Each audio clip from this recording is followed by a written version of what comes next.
बिस्मिल्लाहिर्रहमानिर्रहीम। अस्सलाम वालेकुम नाज़रीन, प्रोग्राम सिटी 10 में मैं हूं आपकी मेज़बान अन्ना यूसुफ जी। उम्मीद आप ठीक ठाक होंगे और खुशगवार मूड के साथ अगर आप दिन का आगाज़ करें, वीकेंड का जो होता है हमारा इख्तिताम होता है और वीक डेज शुरू होते हैं, तो बड़ी एनर्जी चाहिए होती है इसके लिए आपको जी, क्योंकि आप एनर्जेटिक रहेंगे, अच्छे तरह से आगाज़ करेंगे, पूरा हफ्ता आपका अच्छा गुजरेगा।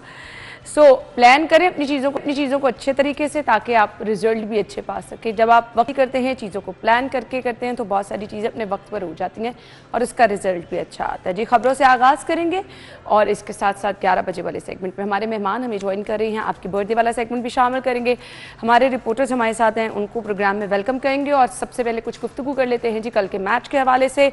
शायकीन क्रिकेट मिले जुले रुझानात के साथ देख रहे हैं, खुश भी हैं, परेशान भी हैं, अफसरदा भी हैं।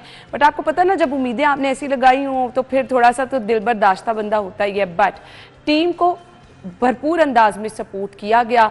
एक वो फेस्टिविटी का समा था, पूरे शहर में नहीं बल्कि पूरी दुनिया में ही होता है, बट यहाँ पर क्या था जी, बड़ी स्क्रीन्स लगाई गई थी। फैमिली ने आपस में प्लान करके सारे इकट्ठे हुए हुए थे कि जी स्पेशल तरीके से मैच को देखना है, इंजॉय करना है।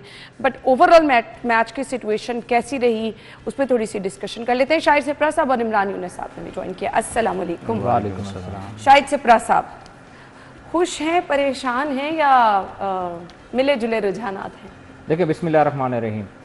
मैं वैसे आपको पहले भी बताता हूँ कि मुझे कोई क्रिकेट का उस तरह शौक नहीं है। अब तो यही कहेंगे आप। अब पूरी बात तो सुन लें। और कल का मैच मैंने पूरा देखा। अच्छा। वो इस तरह हुआ कि मेरा भांजा आया हुआ था, उसको बड़ा शौक है क्रिकेट का। तो वो बैठा देख रहा था और मैंने उस वक्त मैच देखना शुरू किया जब 30-40 स्कोर थे, कोई आउट नहीं था। तो वो एक होता है बंदे को कि यार से पाकिस्तान अच्छा खेल रहा है तो चलो देख लें। खैर वो देखा सारा मैच, उसके बाद इंडिया की बैटिंग भी देखी। देखें, कल जो मुझे नज़र आया, जो आम तौर पर सुनने भी आता है, सोशल मीडिया पे भी चीज़ें आती हैं, वीडियोस भी आ रही होती हैं कि वन साइडेड जो मैच होता है और इंडिया के साथ जो आप उसको बड़ा टाकरा भी कहते हैं, बड़ा मार्का भी कहते हैं। और कल इंडियन जो क्रिकेटर्स हैं और जो इंडियन फैंस हैं वो उस तरह नहीं जीत पाए जिस तरह वो बड़ी आसानी से, जिस तरह आपने वो बात करते हैं बैठ के कि किस तरह क्रिकेट खेलनी है, किस तरह खेली जाती है। नो डाउट कल पाकिस्तान ने टफ टाइम उनको दिया है, लेकिन जो पहले 10 ओवर का मैच था जो हमने खेला वो बहुत अच्छा खेला। और उसके बाद जो 10 ओवर हैं वो तो समय से ही बाला थे कि वो हम किस तरह हमारी विकेटें गिरी। एक ओवर में 3 विकेटें भी शायद एक जगह पे जाके गिरी हैं। तो मेरे ख्याल में इन चीज़ों को देखने की ज़रूरत है, जिसको क्रिकेट की लैंग्वेज में शायद मिडल ऑर्डर कहते हैं। उनके मिडल ऑर्डर ने मैच जितवा दिया। हमारे मिडल ऑर्डर से कुछ 20-30 स्कोर और बने होते तो शायद इस मैच का कुछ और चीज़ें सामने आती, कुछ रिजल्ट्स कुछ और होते हैं। खैर ये अपनी जगह पे है, लेकिन मुझे इस बात पे है कि खेल के मैदान में सियासत को लेकर आना, खेल के मैदान को सियासत की नज़र कर देना, ये अनहोनी थी, ये नहीं होनी चाहिए। बिल्कुल ऐसे ही है। देखें, ये जो क्रिकेटर्स होते हैं ये पूरी दुनिया में जा रहे होते हैं, पूरी दुनिया में सफ़ीर की हैसियत से जा रहे होते हैं। आप अपने मुल्क को रिप्रेजेंट कर रहे होते हैं। और फिर खेल के मैदान को इस तरह से बना देना कि पाकिस्तान से जो मिनिस्टर हैं वो सदर एशियन क्रिकेट काउंसिल हैं, फिर उस चीज़ को देखने के बाद आप एक इस तरह का जेस्टर दें कि हम ये नहीं करेंगे, हम वो नहीं करेंगे, ये मुनासिब नहीं था। वो बतौर वज़ीर दाखिला पाकिस्तान नहीं गए हुए थे, वो बतौर सदर एशियन क्रिकेट काउंसिल वहाँ पे थे। बिल्कुल। देखें, आपने प्रोटेस्ट किया, उसका रद्द अमल उससे ज़्यादा ख़तरनाक आया। सेरेमनी ख़त्म कर दी गई, वहाँ पे चैंपियंस के जो बोर्ड लगे हुए थे उतार लिए गए। तो फिर क्या आपने पूरी दुनिया में भारतीय टीम ने क्या मैसेज दिया? ये स्पोर्ट्समैन स्पिरिट मेरे ख्याल में आप, अच्छा, मैंने ये पहली दफ़ा देखा है कि जो इंडियन क्रिकेटर्स हैं उनके साथ जो कमेंटेटर है वो किसी नुक्कड़ लगा गल करने में, दूसरे पास से मतलब इस तरह की चीजें नहीं। आप पूरी दुनिया में क्या मैसेज भेज रहे हैं? आप पूरी दुनिया देखती है जी पाकिस्तान। अगर तो आपने सियासत को रख के करना है तो फिर मेरे ख्याल में इनके लिए मार का हक काफी है। बिल्कुल। और आने वाली नस्लों के लिए काफी है। हाँ, बिल्कुल। अगर आपने सियासत करनी है सर, असल में ना तो ये वहाँ की, ये वहाँ का गुस्सा निकाला जा रहा है टाइम टू टाइम। देखें, जो आपने जंग हारी है, जो मार्का हक की जीत है, आप उसको नहीं आप झुटला सकते। इसके साथ क्रिकेट मैचेस आप लाखों जीत लें, लाखों वर्ल्ड कप जीत लें, वो वाली जो चीज़ है वो कभी वापस नहीं आ सकती। वो एक ऐसी तारीख लिखी गई है कि आपकी आने वाली नस्लें भी मुतालिया पाकिस्तान में तो जीती हुई देखेंगी, लेकिन बाद में क्या हालात होंगे ये नहीं पता। इसलिए मेरे ख्याल में भारत को होश के नाखून लेने की ज़रूरत है कि उन्होंने ये मार्का हाथ किया ऑपरेशन, या जो उन्होंने ऑपरेशन सिंदूर का आगाज़ किया, उसका रद्द अमल, उसके बाद पाकिस्तान का अटैक करना, जीत जाना, तैयारों का गिरा देना, ये तो पूरी दुनिया ने एक्सेप्ट किया है। तो मेरे ख्याल में खेल को साइड पे रखें, सियासत को साइड पे रखें और आगे चलें। अब देखें ना, वहाँ पे आपके शायकीन क्रिकेट जाते हैं, कल मैं सुन रहा था सोशल मीडिया पे कि वो एक भारी भरकम रकम अदा करके ग्राउंड में पहुंचते हैं स्टेडियम में मैच देखने के लिए, और स्टेडियम में जाने का मकसद क्या होती है कि आपकी अपनी जो टीम है आप उसको सपोर्ट करें। मैंने इंटरव्यू सुने, बहुत सारे, इमरान बैठा है, इंडियन प्लेयर्स भी ये उनके फैन भी होंगे, और पाकिस्तान के जो क्रिकेटर्स हैं उनके फैंस इंडिया में भी हैं। आप इन चीज़ों को मिलाने के बाद आप सियासत की नज़र कुछ कर दें और इस चीज़ को देख लें कि उन्हें 250 ट्रॉफी नहीं लेनी, ये मुनासिब नहीं है। इस चीज से निकलने के किसी को क्या फर्क पड़ता है? देखें, अपना नुकसान, उनकी जीत थी, उनकी जीत थी, वो उसको मनाते, वो जश्न मनाते, वो अब ग्राउंड में ट्रॉफी लेकर चक्कर लगाते, इंडियन फैंस उनको सपोर्ट करते। ये तो एक जश्न था ना, हल्ला गुल्ला करना, जश्न मनाना, ये उनका हक भी था, वो जीते भी थे। लेकिन वो सारी चीज आपने एक चीज की साइड पे रख के बाइकआउट करने की सूरत में सब खत्म कर दिया। बिल्कुल ऐसे। इमरान यूनुस साहब, देखिए जी, बिल्कुल मैं अभी आप शाहिद सिपरा साहब से पूछ रही थी कि और आप जरा ऐसे कर रहे थे, मुझे लग रहा था अच्छा, वो मैं इसलिए कर रहा था कि हमेशा आप शायकीन की बात करती हैं, तो मैं खुद को शायकीन में तस्वुर करता हूं, बड़े परेशान वाले, क्योंकि मैं खुद क्रिकेट में मेरी बहुत दिलचस्पी है, और अल्हम्दुलिल्लाह मैं आज तक भी क्रिकेट खेल रहा हूँ बचपन से। और मैं शायकीन को खुद को इसलिए शायकीन में शुमार करता हूँ कि कल मेरा भी दिल टूटा। हमें शायकीन को ये नहीं होता कि मैच कैसा खेला गया, कैसा हुआ, टीम कौन सी, उन्हें ये होता है कि भाई हम क्यों नहीं जीते। लेकिन मुझे तकलीफ तो हुई, लेकिन उसके बाद अगर हम इस पे थोड़ा तज्जिया करें तो वो ये है कि पाकिस्तान ने पहले 10 ओवर्स में बहुत अच्छा खेला। साहबजादा फरहान और फ़खर जमान जो है ये बहुत अच्छा कल खेले।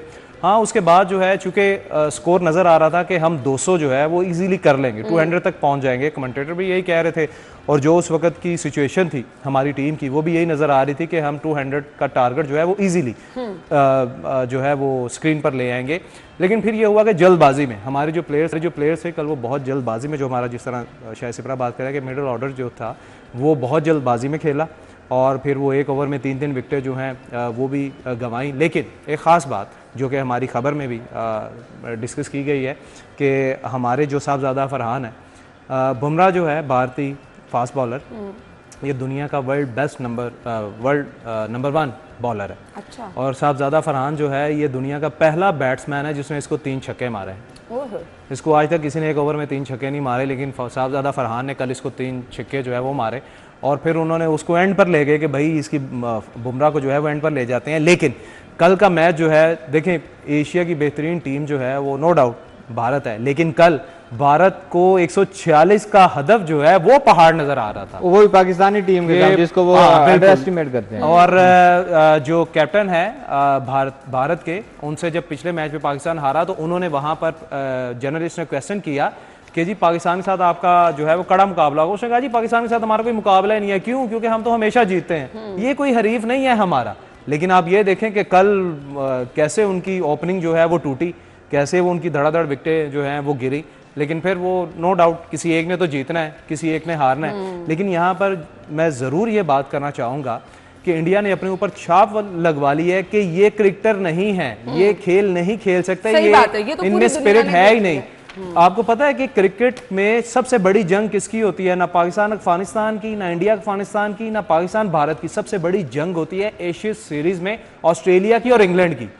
दुनिया में अगर किसी ने जंग देखनी है क्रिकेट में तो उनकी देखे, लेकिन उन्होंने भी कभी ऐसी चीज जो है वो नहीं नजर आई। हमेशा वो शेक हैंड करते हैं, एक दूसरे के साथ मिलते हैं, चाहे वो एक दूसरे को, मैं कहता हूं कि वो चोट भी पहुंचाते हैं, जख्मी भी करते हैं, इंजरीज भी होती हैं, लेकिन एंड पे वो शेक हैंड करते हैं, मिलते हैं, गले भी मिलते हैं उनके कैप्टन। लेकिन ये इन्होंने तो कल हद ही कर दी कि आप आए हैं और आपने कहा जी कि हम जिस ट्रॉफी के लिए आप लड़ रहे हैं, खेल रहे हैं, आप कह रहे हैं कि जी हम उसके प्रेसिडेंट से ट्रॉफी नहीं लेंगे। और फिर अच्छा किया कि प्रेसिडेंट साहब ने ट्रॉफी जो है उठाई और लेकर वो ग्राउंड से बाहर गया, चलो ले लो फिर जिससे लेनी है, हम तो नहीं देंगे। लेकिन क्या ये क्रिकेट है? चलें जी, खैर आपने खुद पूरी दुनिया को दिखा दिया, अब इसमें तो मेरे ख्याल से कुछ कहने वाली बात ही नहीं है। ठीक है, जीत के बाद जश्न आपका हक है, बट उसको पूरी दुनिया में आप ये मत दिखाएं, हट धर्मी का मुजाहरा ना करें। खेल के मैदानों से सॉफ्ट इमेज ही जाना चाहिए, तो उस चीज़ को बरकरार रहना चाहिए जी। हमने टॉप स्टोरीज की तरफ आना है जी। आज की टॉप स्टोरीज क्या है उसकी तरफ चलते हैं। पहली खबर हम शामिल कर लेते हैं। कैदियों को होटल मैनेजमेंट सिखाई जाएगी। TDCP से मुआहिदा जो है वो कर लिया गया है, अच्छी चीज़ है। महकमा सियाहत 40,000 कैदियों को हुनरमंद बनाने के लिए अक्टूबर से तरबियत फराहम करेगा, जिसमें मेहमान नवाजी, वेटरिंग और खाना पकाने की महारतों पर तवज्जो दी जाएगी। हुनरमंद बनाना, कोई हुनर से, इससे पहले भी जेलों में काम किया जा रहा था, बट इसको थोड़ा सा दूसरी तरफ लेके आया जा रहा है। शायद सिपरा साहब, देखिए ये अच्छा फैसला है जो आपने हुनर का जिक्र किया। हुनर तो आपके किसी के पास भी है, तो वो मेरे ख्याल में कहीं ना कहीं रोजगार पूरी दुनिया में इसको इम्पोर्टेंस भी बहुत दी जा रही है। या आप देखें ना, एक बंदा है वो कैद में है, उसने साल गुजारना, 2 साल जितनी भी उसको कैद हुई है, उस सिवाय खाना खाने के या लेटने के और सोने के उसको तो और तो कोई काम नहीं है ना, तो जेल काट रहा है। उसका ना किसी से ताल्लुक, ना किसी से मुलाकात, ना किसी से राब्ता, ना कोई और बात। एक वो अलहदा दुनिया है जिसमें वो सारे लोग बस रहे होते हैं। तो ऐसे में वहाँ रहने, अच्छा लोग स्टडीज़ भी करते हैं, पढ़ते भी हैं लोग बहुत सारे ऐसे लोग हैं जिन्होंने अच्छी डिग्रीज वहाँ से ली हैं पढ़ने के बाद। अगर उसके बाद अब ये फैसला किया गया है कि उनको ये होटलिंग का या होटल मैनेजमेंट का कोर्सेज करवाए जाएँ या इस चीज़ को सिखाया जाए, ये अच्छा हुनर है, ये वक्त की ज़रूरत भी है। अच्छा, दूसरा क्या होगा कि एक बंदा जो जेल गया ना, वो किसी ना किसी जराइम की सूरत में किया है, वो जुर्म करके वहाँ पे पहुँचा है, उस पर मुकदमा हुआ, अदालत ने उस सज़ा सुनाई और जेल में चला गया।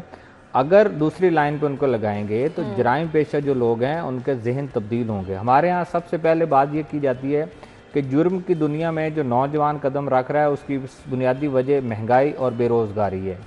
और अगर हुनर आपके पास आ जाएगा तो मेरे ख्याल में ये बेरोज़गारी वाला आंसर कहीं ना कहीं जाकर ख़त्म हो जाएगा। अगर वो जेल से रिहा होता है, बाहर आता है, हुनर मौजूद है और काम करने की सलाहियत रखता है, किसी जगह पे मुलाजमत छोटी मिले अच्छी मिले, मुलाजमत मिल जाएगी, तनख्वाह पे जाके काम करेगा, तो वो जो जुर्म की दुनिया है उससे बाहर निकल आएगा।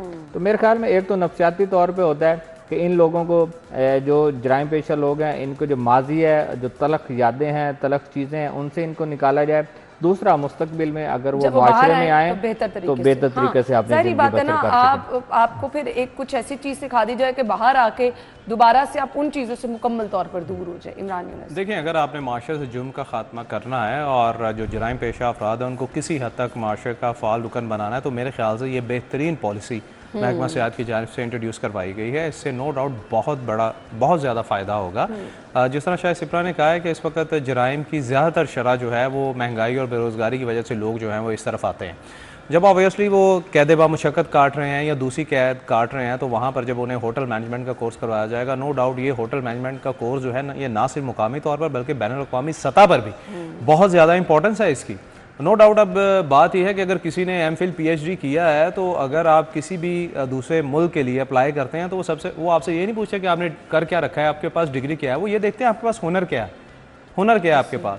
तो ये नो डाउट जब आप होटल मैनेजमेंट और इस किस्म के कोर्सेज जो हैं वो आप इन को करवाएंगे कैदियों को, और उसके बाद जब ये बाहर आएंगे तो नो डाउट इन्हें ना सिर्फ मुकामी सतह पर इनकी जो है वो रोज़गार के मौके पैदा होंगे, बल्कि इंटरनेशनली भी वो इस चीज़ के लिए जो है वो अप्लाई कर सकेंगे। मेरे ख्याल से ये बहुत अच्छी बात है।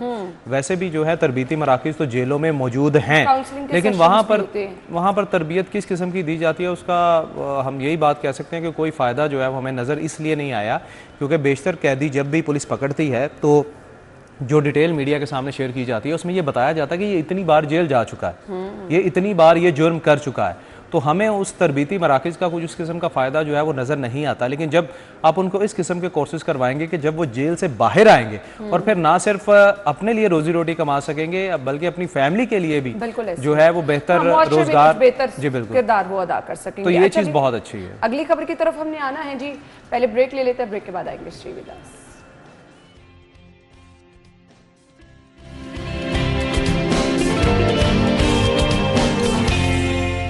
खुशामदीद आपको एक बार फिर से कहेंगे। खबर है जी, सेफ सिटी ने खबरदार कर दिया है, जालसाजी ई चालान के नाम पर भी फ्रॉड होने लगे हैं। अच्छा जी, सेफ सिटी कभी एसएमएस के जरिए कैश, अकाउंट या बैंक तफसील तलब नहीं करता। ये सेफ सिटी अथॉरिटी की जानिब से अलर्ट जारी किया गया है, यानी अब यहाँ से भी वो लूटमार का एक सिलसिला शुरू हो गया है। तो बहुत ज़्यादा विजिलेंट रहने की ज़रूरत है। कभी आपको पार्सल के नाम पर मैसेज आ रहे हैं, कभी आपको जीतो पाकिस्तान के नाम पर आ रहे हैं, कभी आपको बेनज़ीर इनकम सपोर्ट प्रोग्राम, अब तो रह ही कुछ किया है। सो ये रह गया था कि अब आप चलान भी पे कर दें। इमरान यूनुस साहब, देखिए FIA जो है वो एक अरसे से इनके खिलाफ कार्रवाइयाँ करती रही है और कुछ वक्त के लिए ऐसे मैसेजेस जो हैं वो कंट्रोल हो गए थे, रुक गए थे, लेकिन अब दोबारा से ये सिलसिला जो है वो शुरू हो गया, जिसमें आपको मैसेज आता है कि आपका इनाम निकला है, आपको इतनी रकम जो है वो दी जाएगी, आपको ये किया जाएगा वो, और सादा लोग जो शहरी हैं वो उसका शिकार भी हो जाते हैं, उनके बहकावे में आ जाते हैं। फिर वो अपना ID कार्ड नंबर या बैंक अकाउंट तो या ID कार्ड नंबर या कुछ ऐसा शेयर करते हैं, फिर अपने पैसों से जो है वो हाथ खो बैठते हैं।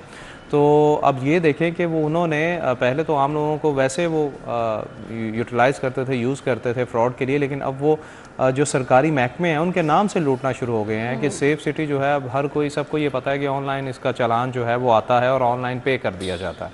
तो अब ये देखें, ये सेफ सिटी ये कोई आम शहरी बात नहीं कर रहा, किसी ने इल्ज़ाम नहीं लगाया, बल्कि सेफ सिटी खुद कह रहा है कि जी आपको मैसेज अगर आए, यानी लोगों को ये मैसेजेस आ रहे हैं तो ठीक है। इसके खिलाफ वो ये भी कह रहे हैं कि अगर आपको ऐसा मैसेज आता है तो आप 15 पे या FIA से रुजू करें। और भाई 15 या FIA से वो अवाम तो बाद में रुजू करे, पहले आप इसके खिलाफ कोई कार्रवाई करें कि आपका नाम लेकर लोगों से पैसे जो हैं वो लिए। अब लोग क्या करें, अब आप ये देखें ना कि आपको डेली बेसिस पर मेरे मोबाइल पर रोज़ाना कुछ 4-5 मैसेजेस ऐसे आते ही हैं कि जी आपका ये प्राइज़ निकला है, आपका फलाने स्पोर्ट प्रोग्राम में आपका नाम आ गया है, आपको इतने लोग जो हैं बेचारे, जो आपको कह दिया जाता है आपका बच्चा यहाँ पर है, इतने पैसे जल्दी से भिजवा ये तो बहुत बड़ा फ्रॉड चल रहा है और लिटरली आवाज़ भी वैसी होती है। बिल्कुल। तो ऐसे लोगों के खिलाफ सख्त तादीबी कार्रवाइयाँ जो हैं वो अमल में लाई जानी चाहिए और इनको करार वाक़ई सज़ा जो है वो दी जानी चाहिए। FIA ने ऐसी कार्रवाइयाँ की भी हैं, ये अलग बात है कि FIA ने कभी ऐसी कोई प्रेस रिलीज जो है वो जारी नहीं की, वो अपना काम कर रहे हैं। थैंक्स टू वज़ीर दाखिला, उन्होंने FIA का दायरा कार भी अब बढ़ाने का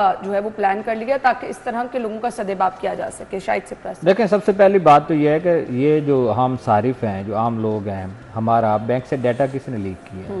क्वेश्चन तो ये है ना, मेरे बैंक में मेरे अकाउंट पे रिश्तेदारों के नाम बता रहे सुने ना, मैं वही कह रहा हूँ ना, मेरा बैंक या मेरे अकाउंट जो नंबर बैंक में मेरा दर्ज है वो आप दोनों के पास नहीं है। हाँ, बिल्कुल ऐसे, लेकिन माफिया के पास है। वो मुझे कॉल भी करते हैं, वो मुझे मैसेजेस भी करते हैं कि आपके ये ऐसे आ गया, ये आपके वालिदा का नंबर नाम भी बता देंगे? हाँ, बता देंगे। ऐसे हुआ है? मैं आपको बताता हूँ, पहले इसी पे आ जाते हैं, फिर इस पे बाद में डिस्कस करते हैं।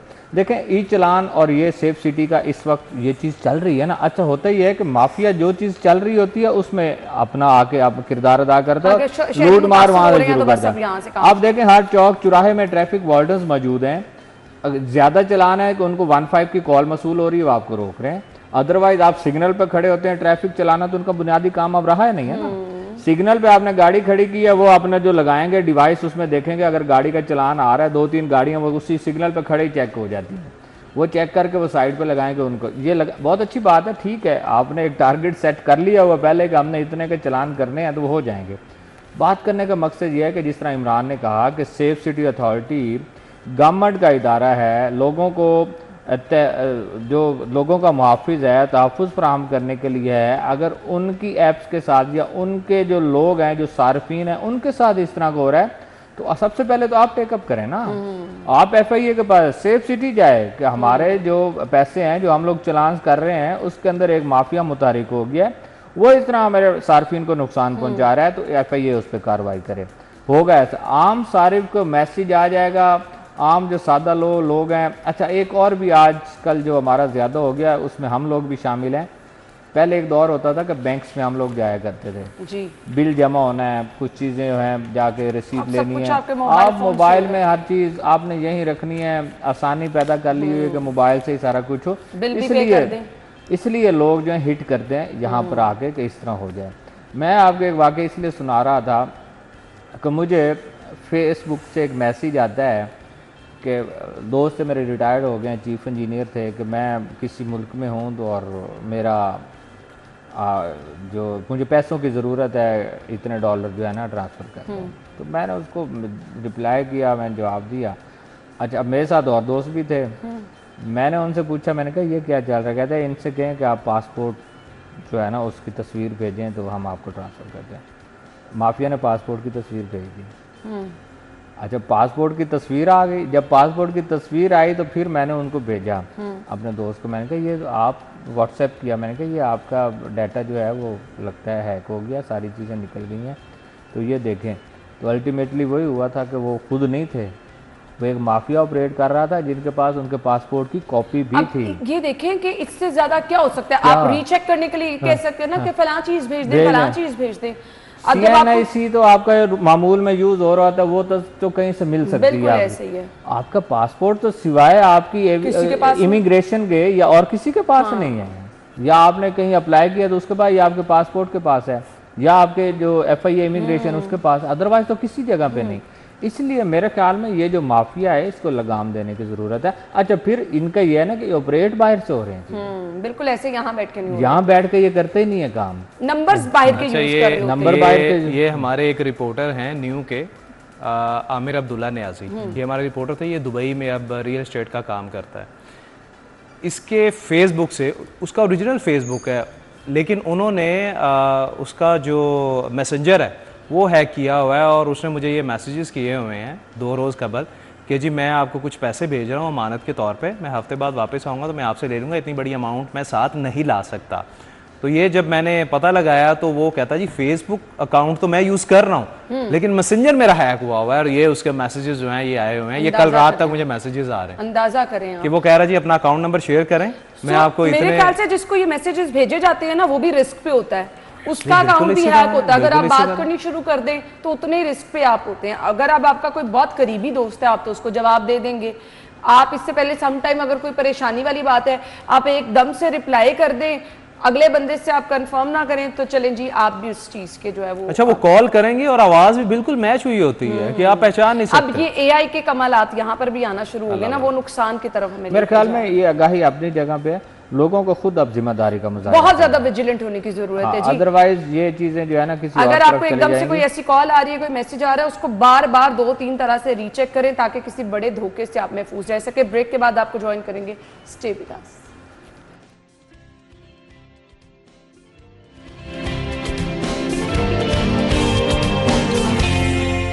Welcome back. ट्रैफिक कवानीन की खिलाफ वर्जी का जिक्र कर लेते हैं जी। ट्रैफिक कवानीन की खिलाफ वर्जी पर 41,600 चालान हुए हैं और ट्रैफिक पुलिस कानून पर अमल दरामद करवाने के लिए सहूलियात तो दे रही है, बट यहाँ पर ना थोड़ा सा मुझे रोड इंफ्रास्ट्रक्चर का भी जिक्र करना है।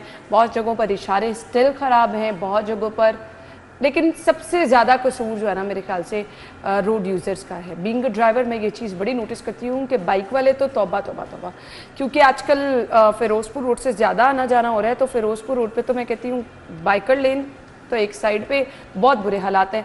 शायद से प्रसाद देखें, ट्रैफिक जो सिटी ट्रैफिक पुलिस है उनका बुनियादी काम तो ट्रैफिक की रवानी को बरकरार रखना है ना।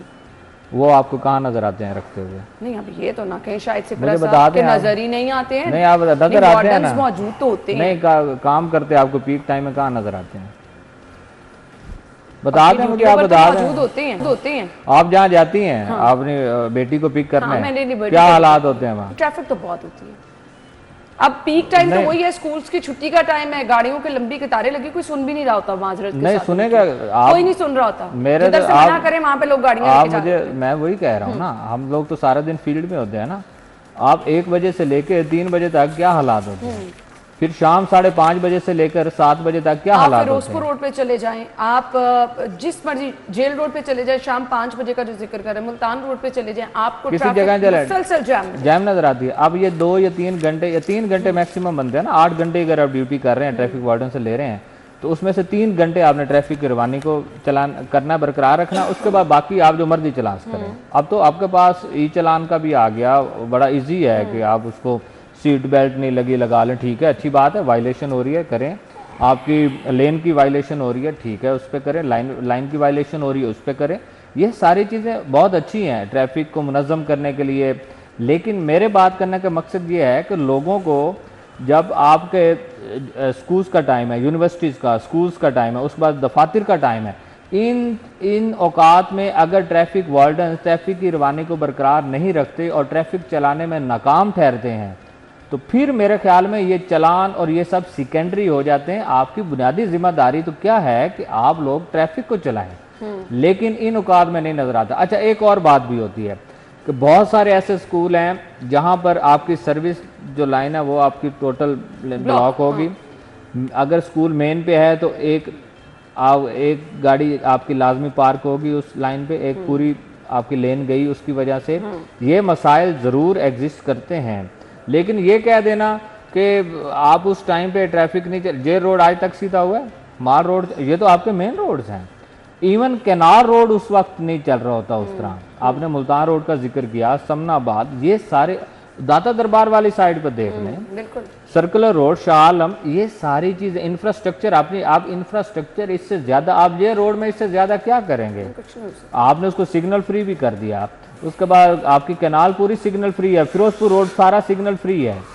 उसके बावजूद हम ये कहें कि इंफ्रास्ट्रक्चर है, इंफ्रास्ट्रक्चर नहीं। ये जो ट्रैफिक वार्डन आपने चलान्स के लिए खड़े किए हैं, इनसे कहें कि जो आपकी बुनियादी जिम्मेदारी है उस तरफ भी तवज्जो दें। ट्रैफिक की रवानी उनका काम है, बट जो चालान की जिस हद तक बात है ना, जहां आपने सीट बेल्ट नहीं लगाई होगी आपका चालान। मैं तो कह रहा हूँ करें। अगर आप मोबाइल फोन यूज करें आपका चालान करें, मैं तो कह रहा हूँ। अगर आप ओवर स्पीड है आपका चालान होगा। इस चीज पे तो कोई वो दो राय है ही नहीं। मैं कह रहा हूँ वायलेशन पे करें हम। अब तो सबसे बड़ी वायलेशन, मैं तो ये कह रहा हूँ कि 3 घंटे जो हमारे दफातर के बाद का टाइम है, प्लान बी होना चाहिए। एटलीस्ट आपकी हिकमत अमली ट्रैफिक पुलिस की होगी भी, ये होनी चाहिए कम से कम कि ये पीक आवर्स जो है इसमें आप वार्डन्स जिन जगहों का आपको पता है कि ये वाले पॉइंट जो हैं यहाँ पर ट्रैफिक ज्यादा होती है या चैलेंजिंग है यहाँ पर ट्रैफिक की रवानी को मैनेज करना, तो वहां पर आप वार्डन्स ज्यादा लगा दें या फिर उसके लिए कोई स्पेशल प्लान बनाएं। अदरवाइज मैं तो शुरू से देख रही हूँ कि पीक टाइम पर ये इशू है और हमेशा से रहता है। सबसे बड़ी खिलाफ वर्जी जो है ना वो वन वे की खिलाफ वर्जी है, जिसका तो कोई, मैं कहती हूँ, माफ़ी होनी नहीं चाहिए। इमरान यूनुस, देखिए जी, बिल्कुल हम तो हमेशा ये बात करते हैं कि कवानीन जो है उन पर अमल दरामद होना चाहिए। यहाँ पर आप अगर शुरू हो जाएं हेलमेट की पाबंदी से, पहले लोग हेलमेट नहीं पहनते थे, अब जब 2000 रुपये का जुर्माना होना शुरू हुआ उसके बाद लोग हेलमेट पहनना शुरू हो गए। उसके बाद कई ऐसे लोग थे जिनकी उम्रें जो है 45-50 साल थी और वो लाइसेंस बनाने जो है वो चले गए। वो भी तब हुआ जब आपने कहा कि जी आपका लर्निंग लाइसेंस जो है उसकी फ़ीस 1000 रुपये आपने करने का कहा। लोग डर के मारे अपना लाइसेंस बनाने चले गए। तो माजरत के साथ हमारे जो शहरी हैं, जब तक ज़ोर ज़बरदस्ती से कुछ ना करवाया जाए, भारी जुर्मानों के साथ या सज़ाएँ ना दी जाएँ, ये उस पर अमल दरामद नहीं करते। जिस तरह आपने बात की कि सीट बेल्ट जो है वो उसका भी फ़ाइन जो है वो होता है, लाइन लेन की पाबंदी आप ना करें उसका भी फ़ाइन होता है।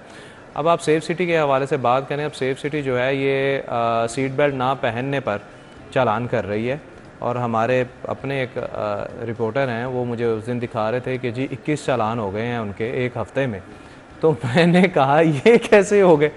कहते यार ये पता नहीं है, मैंने चालान देखे हैं तो मेरे जुनैद रियाज साहब के इतने चालान हुए हैं। और उन्होंने दिखाया कि जी, कहता जी मुझे कोई मैसेज भी नहीं उन्होंने किया कि भैया आपके चालान हो रहे हैं तो आप सीट बेल्ट पहने। तो मैंने कहा यार उनकी तो मौजें लग गई हैं सेफ सिटी की कि वो चालान कर रही है इतने और उन्होंने पैसे जो है वो काटने हैं आपसे जुर्मानों की शक्ल में। तो बेहतर यही है कि आप सीट बेल्ट जो है वो पहने। देखिए, कवानीन जो होते हैं वो सरकार या इदारे किस लिए बनाते हैं? वो आवाम को रिलीफ देने के लिए। मोस्टली कवानीन की मैं बात कर रहा हूँ, स्पेशली ट्रैफिक के हवाले से। जो ट्रैफिक रूल्स हैं या ट्रैफिक कवानीन हैं वो इसीलिए हैं कि बेहंगम ट्रैफिक ना हो, लोग जो हैं लाइन और लेन की पाबंदी करें और ट्रैफिक हादसात जो हैं वो ना हो। लेकिन अभी भी जिस तरह आप बात कर रही थी मुझसे सवाल करने से पहले कि लोग अभी भी ना लाइन और लेन की पाबंदी कर रहे हैं और वन वे की खिलाफ वर्जी अभी भी जारी है, स्पेशली मोटरसाइकिल्स की जानिब से। बाइक को छोड़े, मोटरसाइकिल, रिक्शा और ये ऑटो रिक्शा, ये अभी भी वन वे की खिलाफ वर्जी जो है वो करते हैं। अब ट्रैफिक वार्डन्स की अगर आप बात करें, उनका जब से सेफ सिटी ने चलान करने शुरू किए हैं, ट्रैफिक वार्डन्स का काम तो ख़त्म हो गया। बिल्कुल ठीक है, वो आपको नज़र आएंगे। या तो वो कहीं ट्रैफिक जैम हुई होगी वहाँ पर पहुँच जाएंगे ट्रैफिक की रवानी बेहतर बनाने के लिए, या फिर वो वन वे की जो खिलाफ वर्जी कर रहे हैं उनके खिलाफ कार्रवाई करते हुए आपको नज़र आएंगे। बाकी तो उनका काम जो है वो सारा, मतलब 80% काम तो उनका अब कर रहा है सेफ सिटी। ठीक है ना? तो मेरे ख्याल से लोग जब तक अपनी जिम्मेदारी का एहसास नहीं दिलाएंगे, इदारे तो इसी तरह करते रहेंगे जैसे वो कर रहे हैं। आप इदारों को छोड़ देंगे वो कितना काम कर रहे हैं कितना नहीं कर रहे हैं। असल बात यह है कि लोग अभी भी बाज नहीं आ रहे। इस चीज को तो समझ लें कि अगर आप ट्रैफिक कवानीन की पासदारी करते हैं तो डायरेक्ट उसका फायदा आपको पहुंचेगा, आपकी जान का तहफ्फुज़ है, दूसरों की जानों का तहफ्फुज़ है। तो जिम्मेदार शहरी होने का सबूत दें, जिम्मेदारी से ड्राइविंग करें, ट्रैफिक कवानीन की पासदारी करें, जी आप लोगों के लिए ज़रूरी है। ब्रेक के बाद ज्वाइन करेंगे, हमारे साथ रहिए।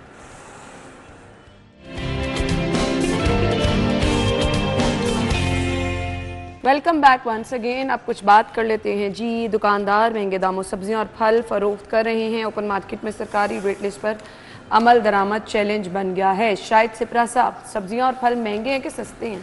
नहीं जी, बहुत महंगे हैं। अच्छा। और सैलाब को उन्होंने इसका बनाया है कि सैलाब की वजह से सारी चीज़ें हैं। और जो बुनियादी आपका मिसाले वाली सब्जी है, बल्कि आम जो सब्जी 250 से 300 से कल आपने सब्जियां खरीदी? नहीं, कल मैंने नहीं अच्छा, खरीदी। नॉर्मली संडे को लोग खरीदते हैं। हाँ नहीं, मेरा चूँकि सैटरडे ऑफ होता है तो मैं सैटरडे को लेता हूँ। और संडे चूँकि एक वो बना हुआ है कि बाजार, अब तो वो पूरा हफ्ता बाजार लगे होते हैं। अब पहले होता था कि इतवार बाजार लगे हैं, लोग जाकर ले लें। आपका टमाटर जो है और उसके बाद अदरक और ये लहसुन की कदर कीमत ठीक है। प्याज की कीमत जो है वो उसी तरह ही है। आपके कद्दू की कीमत उसी तरह है। भिंडी 250 है, कद्दू की कीमत 250 है। ये वो सब्जियां जो मौसमी आना शुरू हो गई हैं। उसके बावजूद कीमतें इस तरह हैं। गोभी की कीमत अभी नहीं। गोभी किसी दौर में मैंने रेडियो पे 4 रुपये किलो भी फरोख्त होती देखी है। आज वो भी शलजम इतने सस्ते मिलते होते थे। वो ये आप देखें ना, इन सब चीज़ों को मद्देनजर रखते हुए हमारे यहाँ यही है कि कोई त्यौहार आ जाए हर चीज़ महंगी होगी, कोई आफत आ जाए उसकी वजह से महंगी होगी। अब हम सैलाब को बेचते जाएंगे, कुछ 2-3 महीने सैलाब बिकेगा, फिर उसके बाद कुछ और चीज़ आ जाएगी, फिर उस पर चले जाएंगे और इस तरह चीज़ें चलती रहेंगी। मेरे ख्याल में ये लास्ट टाइम भी बात हो रही थी कि ये जो अथॉरिटी अभी इन्होंने बताई है, वो जो जिनके मोटर बाइक्स पे या एहलकार फिर रहे होते हैं तजावुज़ात के लिए और ये सारी चीज़ें करने के लिए, कीमत का तयन उनके बस की बात नहीं है। ये इतना कर सकते हैं। तायुन उन्होंने करना भी नहीं, उन्होंने इम्प्लीमेंट कराना है। तायुन तो सरकार करके भेज देती है, तो वो भी सरकार ही है ना। उन्होंने इम्प्लीमेंट करवाना है या तयन करना है, वो है तो सरकार ही ना। आप किसी रेडी बांध की रेडी उठा सकते हैं। कोई एक आम आदमी बैठा हुआ है, उसने कोई छोटी सी कहीं पे दुकान सजाई हुई, आप वो उठा सकते हैं। आप किसी ने तराजू रख के कुछ चीज़ बेचने का आगाज़ किया, आप उसका तराजू और बाकी चीज़ें उठा के ले जा सकते हैं। ये काम तो बड़ा आसान है, आप ये करते जाइए। लेकिन जो जिससे आपके लाखों लोगों को फ़ायदा होना है उस पे आप नहीं जा रहे। लाखों लोगों को किस तरह फ़ायदा होगा? आप कीमत जो आपके सब्जी मंडी में मुतय्यन हो वहाँ से चेक किया जाए हर चीज़ को कि कितनी रसद है, कितनी तलब। अब हाँ, तलब रसद से आया मुझे कोई पता नहीं, वो कोई उसको डिजिटल सिस्टम भी बनाने लगे थे। अभी लास्ट वीक शायद हमने डिस्कस किया था। देखें, ये एक खपत, अब दूध की हम बात करते हैं ना कि लाहौर का इतना दूध खपत है पर डे, तो उसके मुताबिक तो इतना दूध आता ही नहीं है, तो कुछ केमिकल आता है। तो इसी तरह आप सब्जियों का भी अंदाज़ा लगा सकते हैं। इन चीज़ों को देखते हुए कीमतों का और मयार का जब तक आप तयन करके मार्केट में या इन बाज़ारों में या गली मोहल्ले में सजी हुई दुकान तक नहीं करेंगे तो लोगों को कोई फ़ायदा नहीं होगा। मैं ये कहता हूँ कि आप जितनी मर्जी महंगी कर लें, जिस तरह मर्जी चलाए जाएं, लोगों ने खाना तो खाना है ना। उनके घर में सालन बनना ही बनना है, तो फिर महंगाई तो एक मसला है। अच्छा जी, अब मसले के हल के लिए भी लोग बैठते हैं, ऐसा नहीं है कि नहीं बैठते हैं। सेक्रेटरी प्राइस कंट्रोल डॉक्टर किरण खुर्शीद से करियाना एसोसिएशन नुमाइंदगान की मुलाकात हुई है। उस मुलाकात की तस्वीर भी लगी है, बातचीत भी हो रही है। क्या बातचीत हुई है? मैं चीनी पे हुई होनी है, बीच में थोड़ी गई, चीनी पे हुई होनी और किस पे बात हुई? तस्वीर देख के कह रही हूँ। बट अब मैं वही कहना, मसले के हल के लिए बैठते भी क्या हल? चीनी है नहीं आपके किसी जनरल स्टोर पे, लोगों को मिल नहीं रही। 200 रुपए 210 रुपए आप ब्रांड की चीनी जो है वो आपको मार्केट में अवेलेबल है, लोग वो ले रहे हैं। मुझे बताएं गरीब आदमी कहाँ जाए? जो बुनियादी जरूरत की चीजें है ना, उनमें गैप नहीं आना चाहिए। बुनियादी चीनी नहीं है बुनियादी। करियाना फरोशों ने जो मुलाकात की उसमें उन्होंने पता क्या मुतालबा किया? उन्होंने कहा जी जो कीमतें मुतय्यन करने का आपका मैकेनिज्म है ना, उनको तब्दील करें। बात तो वही आ गई कि भाई हम चोर हैं, हमने चोरी करनी है, आप जबरदस्ती हम पे जो। पर इमरान साहब, ये एक पूरी वो चल रही है ना चेन, आपको जाके होलसेल मार्केट में भी देखना है, फिर आपको दुकानों की तरफ भी आना है, फिर आपको बड़े स्टोर्स की तरफ भी जाना है। चीज ही यही है। देखें, इसमें कौन सी रॉकेट साइंस है? दो चीजें हैं। क्या करना है? सब्जियां हैं तो आपने क्या करना है, किसी भी सब्जी मंडी में सुबह उठना है, बस आपने सुबह उठ के वहां पर अपना स्टाफ खड़ा कर देना है, उसने कीमतें देखनी है कि यहाँ पर क्या रेट है। उसके बाद आपने क्या करना है कि एंड यूज़र तो खैर कस्टमर हैं उसको छोड़ें, जो ख़रीदारी के लिए एंड यूज़र है, आप दुकानदार या जो सब्ज़ी फरोश है, वहाँ पर जो रेट लिस्ट लगी हुई है आपने उसमें उसका मार्जिन उसको देना है, वो चाहे 1 किलो के ऊपर 3 रुपये है, 5 रुपये है, या जो भी ये तय करते हैं वो होना चाहिए।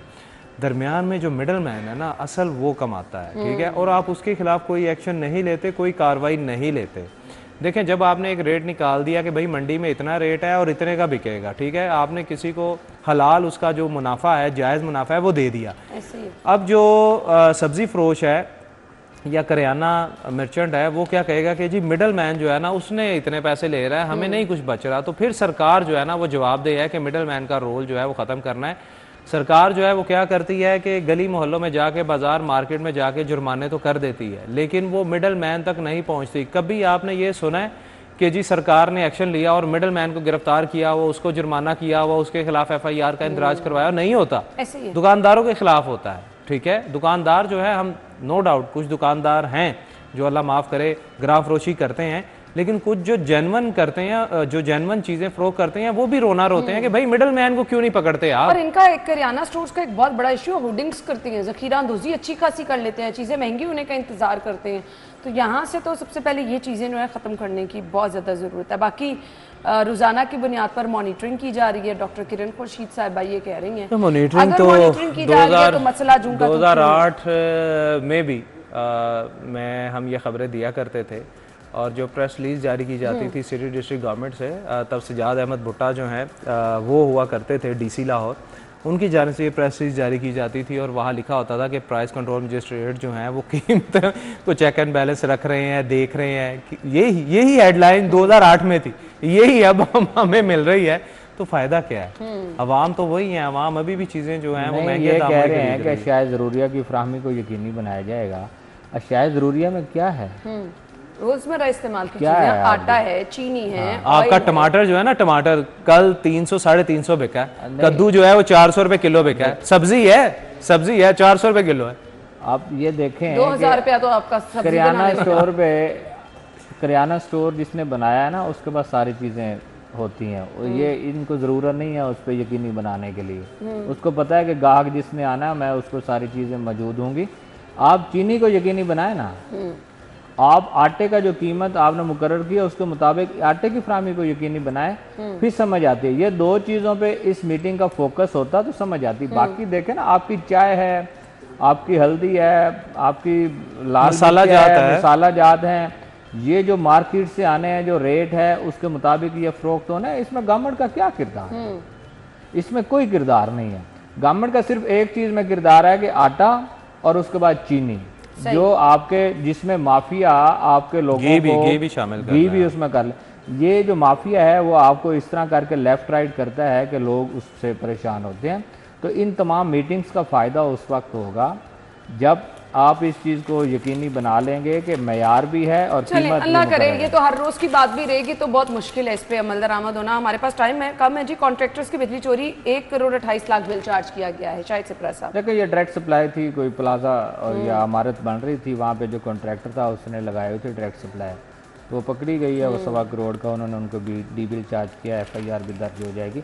इन लोगों को पकड़ने की ज़रूरत है जो बड़ा नुकसान पहुंचाते हैं। तो अच्छी कार्रवाई है लेस्को की जाने की। ये वाकई बड़ी अच्छी बात है। हमेशा लोग यही कहते हैं कि छोटों को छोड़ें, तो बाकी लोग अलर्ट होते हैं। एग्जैक्टली होते हैं। देखें, जिस इलाके में ऑपरेशन हो जाए या जिसकी खास तौर पर खबर चल जाए, तो फिर उस कॉलोनी में या उस टाउन में एक दफ़ा तो मैसेज जाता है कि आपकी टीमें जो हैं वो मुतारिक हैं और वो काम कर रही हैं। अगर बिजली चोरी में कोई मुलविस है वो छोड़ देते। मैं आपको एक एक्सीएन का बताता हूँ, उनके गड़ी शाह वाली साइड पे पोस्टिंग हुई तो पता चला कि वो बिजली चोरी के बहुत खिलाफ हैं और बड़े बड़े नाम उनके क्रेडिट पे हैं कि उन्होंने उनको पकड़ा हुआ है।